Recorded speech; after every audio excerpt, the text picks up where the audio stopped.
So I sampled that, but I was like, why don't we just get Christina to recreate that so it's more my own? Yeah. So I thought it was just a cool concept to say, like, put away your phone. Like, I loved it. And like, we can get into that EP afterwards because I absolutely love it.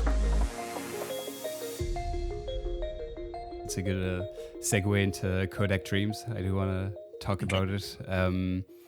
So that was your debut album. I saw somebody saying on a Q&A you did on the North Quarter Facebook group, why did you take 15 years to release your first album? Yeah, so how did you look back on that experience now, like a year later, releasing your first, writing it and releasing it? How do you look back on that experience? So I feel like the reason that it took so long to do a full-length album is because I've worked with about 28 different record labels, and it's usually just a one-off, and I never felt like any one of them was my home. And before the North Quarter existed, I was working with Friction at Shogun, and I was doing some things with V Recordings, and like it was almost the right fit, but I never felt that like I was being invested in as like a long-term artist. And I've known Taya Lenzman since the early days of my recording career. We've always been friends. We both started out on Spearhead Records, and we've done like 6 or 7 tunes together over the years. We've traded ideas all this time, and I trust his take on my music, and like I like the back and forth that we have, and like I'd never had a relationship with a label like I had with North Quarter prior to this. And so I did the Detroit Haze EP, which is sort of like a mini album prior to Kodak Dreams. And it allowed me to do some hip hop and like explore with some vocal tracks and just do like a longer project. And like coming from like as a real musician, like I always felt that longer albums were like a real artistic statement. Whereas like, I mean, not to say that EPs and singles aren't as well, but like you can really take a listener on a journey on a full-length album in a way that you can't on an EP, where like you're just trying to bang it out, like 4 bangers or whatever. Yeah. I feel like there's different sides of my sound, even though I'm generally melodic with whatever I do feel that there's some more subtle elements to my sound. Also, I do other genres, like there's a track on Kodak Dreams, which is 140 BPM called Find a Reason.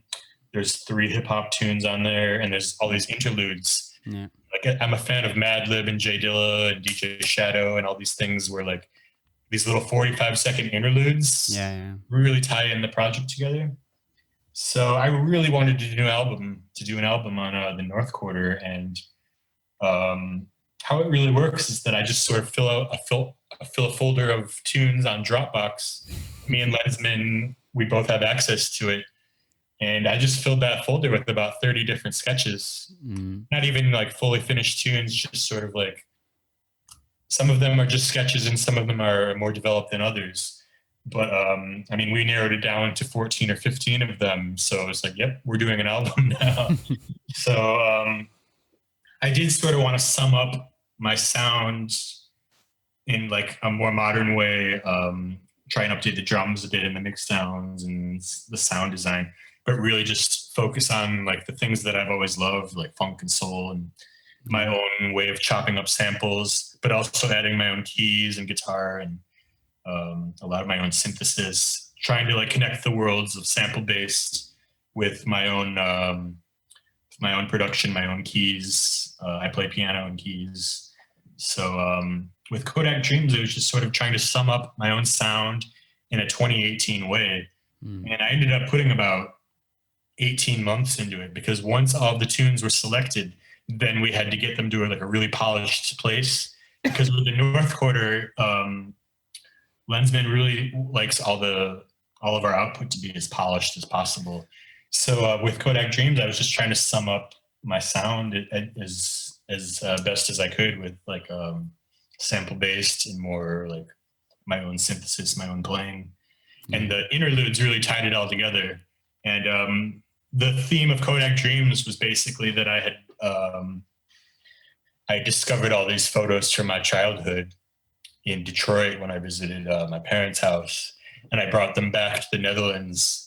And a lot of them are like me with like an old boombox and like listening to 90s hip hop and stuff. And like I basically spread all these photos around my apartment, and they sort of inspired the sessions, but also they were seeping into my dreams as well. So that's what the title means, is like these photos were in my dreams, and then I would wake up the next day with this vibe in my head. And I'm the sort of guy where I just wake up in the morning, I make coffee, and I get straight down to work. I'm not, when I was younger, I was like a nocturnal producer, but now I'm like, I wake up and I do all my work in the morning and early afternoon. And so like I would always have these dreams in my head from the previous night. And a lot of them had to do with these old photos and like, and then all the interludes were basically describing photos from my own childhood as well as my parents' childhood. And cause like there's a lot of 60s and 70s retro vibes before I was born on the album.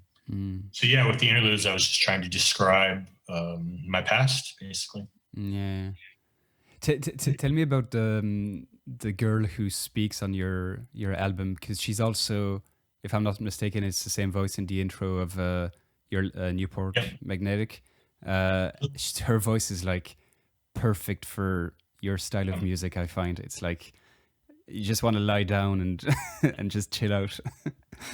Yes, so that's Christina Tamayo, who I mentioned earlier. She's from Chicago. She's also a singer. Okay. And we had done 3 tunes on SG Unlimited and like 1 tune on Good Looking. She's a beautiful singer, but also she did like some Spotify adverts for the North Quarter. And then we figured out that she's got this like radio voice. Yeah. And so with Kodak Dreams, me and Lenzman decided, what if we had like a tribute to Tribe Called Quest's Midnight Marauder, which was like, starts with this narration.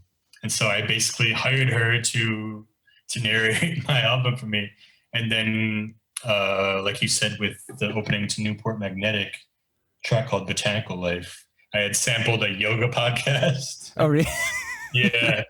Or actually, it was like a podcast called, I forget what the name is. It's basically like bedtime stories for adults. Okay, yeah. So I sampled that, but I was like, why don't we just get Christina to recreate that so it's more my own? Yeah. So I thought it was just a cool concept to say, like, put away your phone. Like, I loved it. And like we can get into that EP afterwards because I absolutely love it. But yeah, there's something in her voice that's very meditative, very appeasing and soothing. And yeah, I love the fact that you used her again for the EP because it kind of pulls a thread between your album and your EP, which I really like when there's that kind of common thread between releases.